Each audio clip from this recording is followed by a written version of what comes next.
what the men in our society do to be able to help that next generation is vitally important. And it starts on the grassroots level. I've always attributed a lot of my success and even some of the challenges that I've endured to Mr. Kevin Scott. It's a few things that he taught me as a kid that have always resonated with me, and even as I got older, began to make a lot more sense. One of which was it's a lot more to a house than living in one.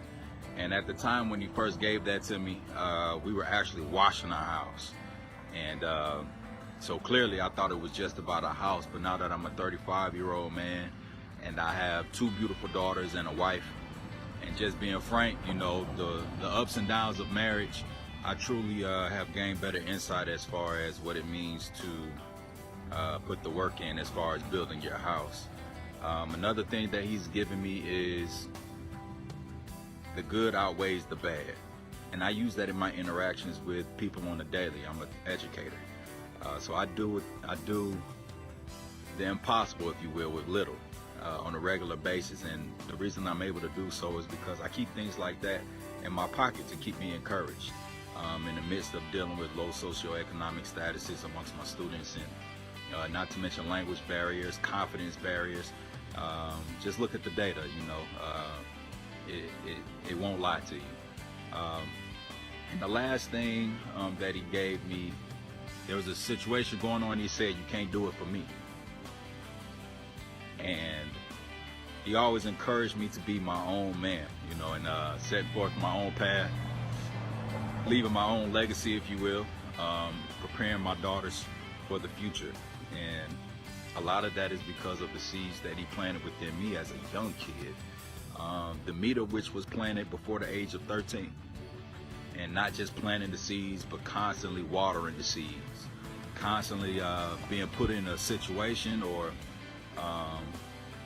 a scenario where I have to apply the seed, whether I failed or I succeeded. And having those conversations, those tough conversations about it, I've been able to persevere mentally, physically, spiritually. And even now at 35, as I write down financial goals for my family, things of that nature, I still keep those things in mind to keep me grounded. All right.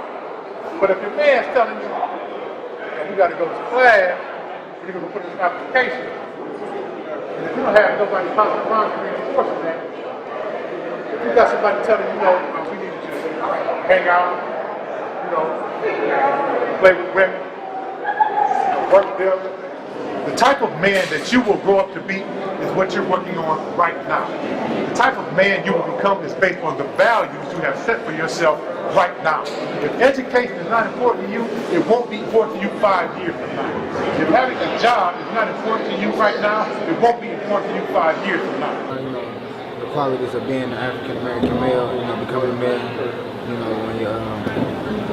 when once you reach an adult age, how to take care of responsibilities, just be a leader for those younger than you, and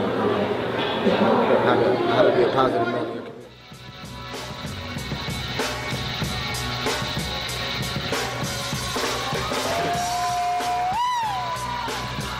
So, are you ready? Slide right, slide left, turn around.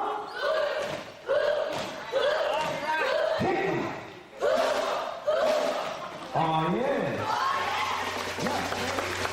If someone offers you crack, what do you say?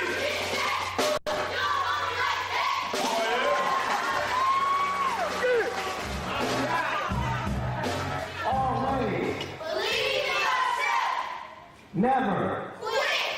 And always. Listen. All right.